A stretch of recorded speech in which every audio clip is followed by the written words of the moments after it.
This is Justin Case of America Newscape. Please join Jeff Griffin, transformational speaker, and myself. Jeff has joined us today offering a glimpse at exiting the sauna. Hello, Jeff. How are we doing, Justin? Appreciate the opportunity to be here. Well, we always love having you back here, Jeff. Please get us started with, in your book, I'm Possible, you touch on exiting the sauna. Can you give us a little bit more? Absolutely. In fact, what's interesting is what I mean by exiting the sauna. For me personally, I fell 40 feet from some scaffolding in between football seasons and found myself paralyzed, found myself broken, found myself in a position that I didn't even plan on or hope for, and I wouldn't hope for on anybody. But I was there. And the doctor gave me a life sentence from living life from a wheelchair, never to walk, stand, or move my legs again. And so my identity stripped away from me, and I entered into this sauna. And I call it the sauna of self-pity, because I was having a pity party. I was in there. I was wallowing in it. I call it wallowing in the syrupy, sticky sauna of self-pity, where we go to get away from reality, to get away from whatever is plaguing us at the moment. And so I believe that there's some people, I may be physically paralyzed, but I think most of us, if not all of us, are paralyzed from the demons of doubt, fear, and complacency in some aspect of our life. And there's other things that are plaguing us. There's a current event that's happening right now in our country, in the world, a pandemic, a crisis, similar to what I experienced, where the scaffolding and ladder had slipped out from underneath me that caused me to fall and break my back. And I realized that perhaps maybe the foundation that we have created in our lives, in our minds, around us, have been taken out from underneath us. The foundation wasn't so sure as we thought it was. Whether it is right now, it will be. If it has in the past and it hasn't gotten better, well, perhaps maybe you've gone to that sauna and you've been in there way too long. And I love entering the sauna, physically speaking. After I get done working out, I love going into the sauna and experiencing some benefits from there. But if I stay in there too long, it takes away all that work that I had just done prior to that moment.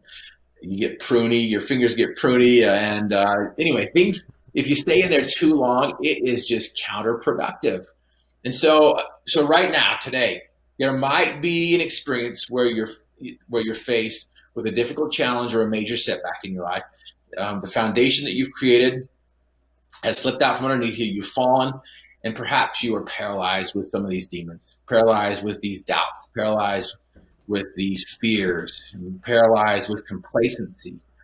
And I just wanted to share a few things to maybe just one thing really on how to exit that sauna of self-pity. Please do, Jeff. Perfect. Awesome. And so here's what I want to do. I want to share a quick story with you to kind of give you a question. I believe if you'll ask yourself, you'll be able to exit any sauna that you have entered into. And this question changed my life, has changed my life to the point where Justin, I have never gone back to that same sauna that I was before after my accident. People ask my wife. So yeah, Jeff, go ahead. you talk about this question. You know, you're a transformational speaker, so this was almost a transformational question. Correct. Sorry for Absolutely. No, I didn't. Please clarify and please stop me if you want some more insight, because I just assume everyone knows how to do this. But what I've learned over these years is finding the simplicity on the far side of complexity is a process. And things slow down, and we'll get into that. And that's for a different day. Finding the simplicity on the far side of complexity. But yes, absolutely. This question transformed my life. This question set me free. This question put me on a quest that I've been chasing down ever since. And I thought I had a dream when I was younger of playing football in college, but I didn't realize that was small in comparison to what this question allowed me to do and how it set me free from my sauna self-pity. People ask my wife, like, is your husband always this positive? Does he have these bad days? And she's like, yeah, sometimes he's too positive. And sometimes I do have bad days, but I've never gone back to that sauna of self-pity. And what I mean by that is this: when I was in the hospital, and they fixed my back, they came back and gave me a picture of the X-rays and says, Jeff, you'll never walk, you'll never stand, you'll never move your legs again. My dream of playing football was just immediately taken from me, going from 6'1" to 4'7" over. And so I started to see things that I couldn't do. I couldn't run. I couldn't jump. I couldn't get out of my bed. There was so many things that I didn't realize that I could do and do them with simplicity. And as soon as I was paralyzed, it was taken from me. And so my world had just been stripped from me. My identity had been taken away from me. And so the hospital would also stop feeding me in bed. They still fed me, but I had to get out of bed. And it took me 30 minutes to get out of my bed into the wheelchair and with the aid of 2 nurses. And so I was discouraged day in and day out. And it was getting darker and lonelier and depressing, more depressing. And so I remember one day as I got out of bed, struggled to get out of bed. I got on my wheelchair and I was rolling down the sterile halls of the hospital. And I'm crying at this point. Tears are falling on the ground. And my world feels like these halls that I'm rolling down, just sterile and blank and not that colorful. And here I am rolling down to the cafeteria. I get my food. And I don't know if you ever experienced this before, Justin, but whenever you experience a major event in your life that's not expected and it's not that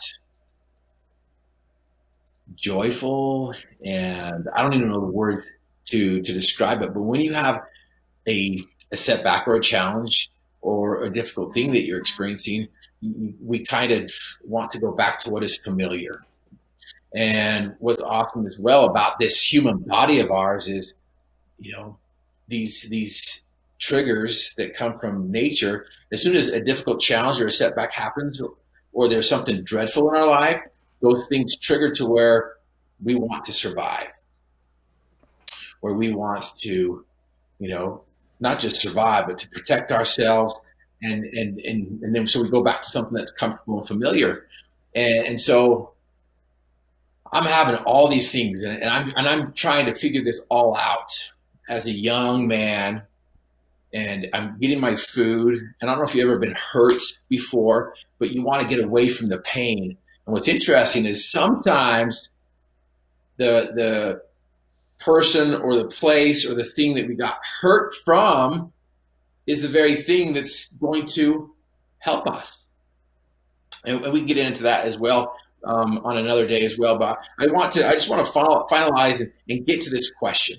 Get to this question that helped me exit this sauna, because what I want to do is I want to help people exit their sauna, because we might be in this sauna of self-pity, wallowing around in this therapy sticky sauna of self-pity, and we're enjoying it. We're thinking that this is normal and natural, and it is to a certain extent and a certain point.